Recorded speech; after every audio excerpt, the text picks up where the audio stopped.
नमस्कार, विकास समाचार मध्ये आपले स्वागत। काँग्रेस नेते आणि उत्तराखंडच्या मँगलोर विधानसभा मतदारसंघातील माजी आमदार काझी निजामुद्दीन जे मँगलोर पोटनिवडणुकीचे पक्षाचे उमेदवार आहेत, त्यांनी गुरुवारी सकाळी त्यांच्या सोशल मीडियावर एक धक्कादायक व्हिडिओ शेअर केला। व्हिडिओमध्ये एक पोलीस कथित मतदाराविरुद्ध अपशब्द वापरताना दिसत आहे। काँग्रेस नेत्याने त्यांच्या पोस्टमध्ये दावा केला आहे की व्हिडिओमध्ये मँगलोर मतदारसंघातील पोटनिवडणूक कशी पार पडली याचे चित्रण करण्यात आले आहे। डझनभर मतदान केंद्रावर हे दृश्य सामान्य असल्याचे त्यांनी सांगितले। नियोजित वेळेच्या काही तास आधी मतदान थांबवण्यात आल्याचा आरोपही त्यांनी केला। निवडणूक मंडळाला टॅग करत काझी यांनी लिहिले, ईसीआय तुम्ही फक्त निवडणुकीच्या तारखा घोषित करण्यासाठी, कविता आणि पंचओळी वाचण्यासाठी आणि निरीक्षकांची टीम नियुक्त करण्यासाठी अस्तित्वात आहात का? या व्हिडिओमध्ये अपमानास्पद सामग्री आहे। दर्शकांच्या विवेकबुद्धीचा सल्ला दिला जातो। काँग्रेस उमेदवाराने शेअर केलेल्या व्हिडिओमध्ये एक पोलीस अधिकारी एका पुरुषाला धक्काबुक्की करतो आणि महिला आणि इतर पोलीस अधिकाऱ्यांसमोर अपशब्द वापरताना ऐकू येत आहे। काँग्रेस खासदार आणि हिमाचल प्रदेश काँग्रेसचे माजी अध्यक्ष यांनी बुधवारी मतदानादरम्यान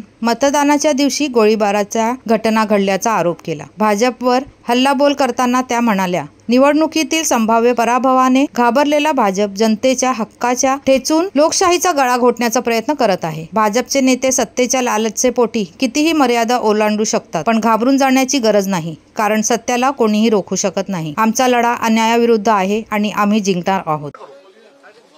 आज लोकतंत्र की हत्या होते अपनी आंख से आप देख सकते हैं।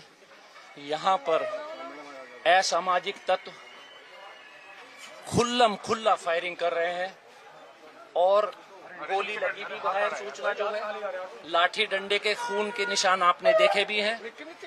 आधा पौना घंटा हो गया जब चोटिल को मुझको सूचना मिली, मैं कहीं था, मैं भागता दौड़ता आया। सबसे पहले चोटिल को मैं खून से उसकी लथपथ मैं उसको हॉस्पिटल लेकर गया। यहाँ पर कोई उस सूचना के बावजूद कि यहाँ पर गोली चल रही है, कोई एम्बुलेंस या कोई ऐसी सुविधा शासन की तरफ से नहीं हुई, ऐसा हमने कभी नहीं देखा ना सुना।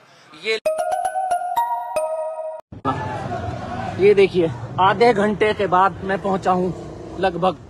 ये देखिए और इनके गोली लगी है या क्या? डंडा लगा है इनको। 4-5 आदमी थे, मुझे चार पांच आदमी, इनको कोई अस्पताल ले जाने के लिए भी नहीं आया। ये देखिए, अब मैं जानकर मेरे खिलाफ जो पुलिस प्रशासन कार्रवाई करनी चाहे, आकर बाद में लड़ाई लड़ेंगे। पहले खून चलते हुए अपने साथी को अस्पताल पहुंचाना मेरी जिम्मेदारी है, एम्बुलेंस नहीं। मुझे कोई अधिकारी नहीं मिला, मुझे 2 दरोगा और 4 सिपाही दिखाई दिए।